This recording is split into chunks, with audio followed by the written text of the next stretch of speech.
Shalom, selamat malam saudara yang dikasihi Tuhan Yesus Kristus. Selamat berjumpa dalam renungan pada malam hari ini. Doa dan harapan saya saudara semua ada dalam keadaan yang baik, sehat, penuh sukacita dan berkat-berkat Tuhan. Sebelum kita mendengarkan renungan firman Tuhan, mari sama-sama kita berdoa. Bapa kami yang di surga, kami mengucap syukur untuk kemurahan Tuhan di sepanjang hari ini. Tuhan sudah menolong kami dalam segala aktivitas kami, baik di rumah, di kantor, dalam studi, dalam segala tugas dan pelayanan pekerjaan yang Tuhan percayakan. Pada saat ini kembali kami rindu mendengarkan sabda firman-Mu, urapi kami agar kami mengerti akan kehendak-Mu. Dalam nama Tuhan Yesus kami berdoa. Haleluya. Amin. Saudara yang dikasihi Tuhan, pembacaan Alkitab kita pada saat ini terdapat dalam Pengkhotbah pasal yang ke-5. Saudara dapat membacanya secara pribadi setelah mendengarkan renungan ini. Saya akan membaca Pengkhotbah 5 ayat 8-9. Tertulis demikian. Kalau engkau melihat dalam suatu daerah orang miskin ditindas dan hukum serta keadilan diperkosa, janganlah heran akan perkara itu. Karena pejabat tinggi yang satu mengawasi yang lain. Begitu pula pejabat-pejabat yang lebih tinggi mengawasi mereka.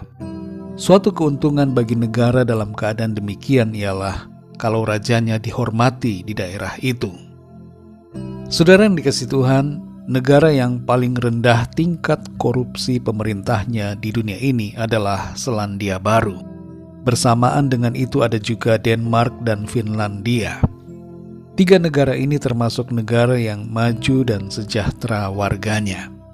Di posisi kelima ada Singapura, negara tetangga.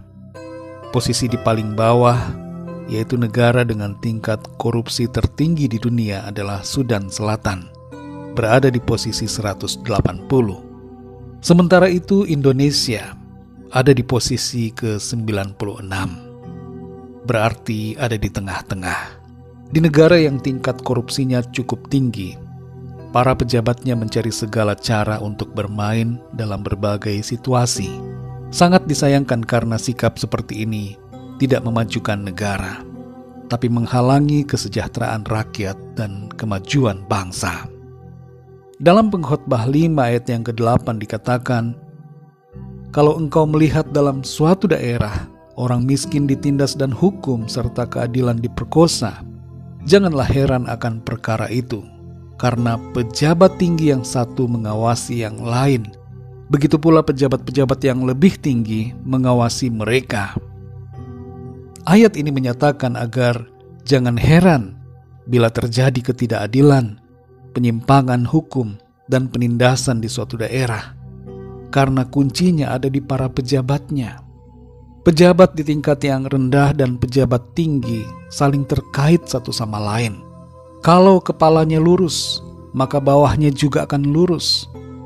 Kalau yang di atas, pemimpinnya tidak benar, maka di bawahnya juga pasti tidak akan benar. Apa saja bisa menjadi peluang korupsi bagi para pejabat dan teman-temannya. Dan segala situasi bisa dimanfaatkan, termasuk krisis, pandemi dan berbagai keadaan.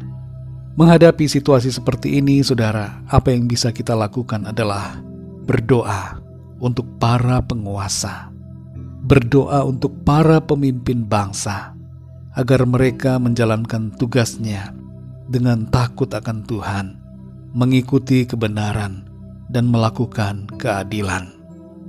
Dalam 1 Timotius 2 ayat 1-2 tertulis, pertama-tama aku menasihatkan, naikkanlah permohonan, doa syafaat, dan ucapan syukur untuk semua orang, untuk raja-raja dan untuk semua pembesar, agar kita dapat hidup tenang dan tentram dalam segala kesalehan dan kehormatan. Jadi bagian kita adalah berdoa bagi para pemimpin bangsa dan negara kita, agar mereka dipenuhi roh hikmat dan takut akan Tuhan, sehingga menjalankan tugas dengan baik, benar, dan adil. Kalau ada di antara kita yang berprofesi sebagai pejabat, maka jadilah pejabat yang jujur, tegakkanlah hukum dan keadilan, belalah hak orang-orang miskin. Jangan kita tinggi hati saat menjabat, sebab suatu saat itu semua akan berakhir.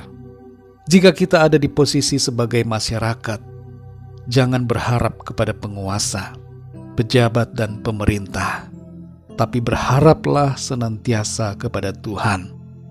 Mazmur 118 ayat 8-9 berkata, "Lebih baik berlindung pada Tuhan daripada percaya kepada manusia. Lebih baik berlindung pada Tuhan daripada percaya kepada para bangsawan."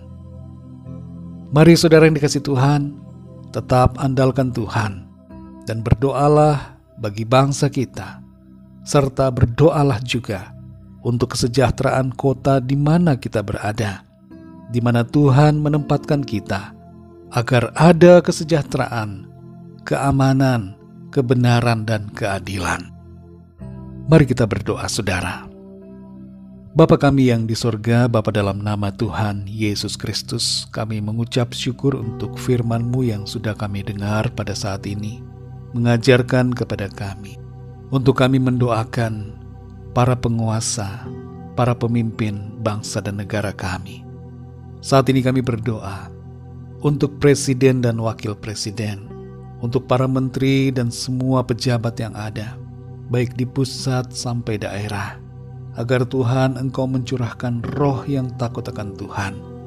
Penuhi hati mereka dengan kebenaran, kasih, dan keadilan, sehingga mereka menjalankan tugas dalam pemerintahan dengan sebaik-baiknya dan bermanfaat bagi semua orang.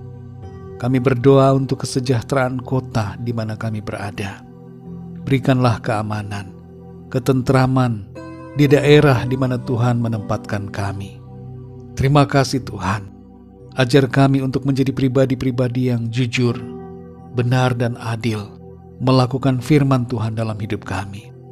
Dan ajar kami juga untuk selalu mengandalkan Tuhan, bersandar selalu kepadamu. Terima kasih Tuhan untuk firman-Mu. Berkati kami di sepanjang malam ini. Lindungi kami dengan kuasa dan kasih-Mu.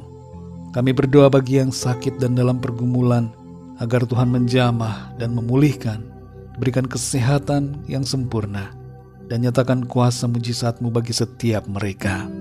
Kami percaya kami alami berkat, sukacita, damai sejahtera yang berlimpah-limpah dari Tuhan.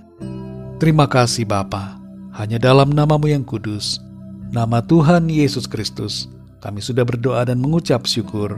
Haleluya. Amin.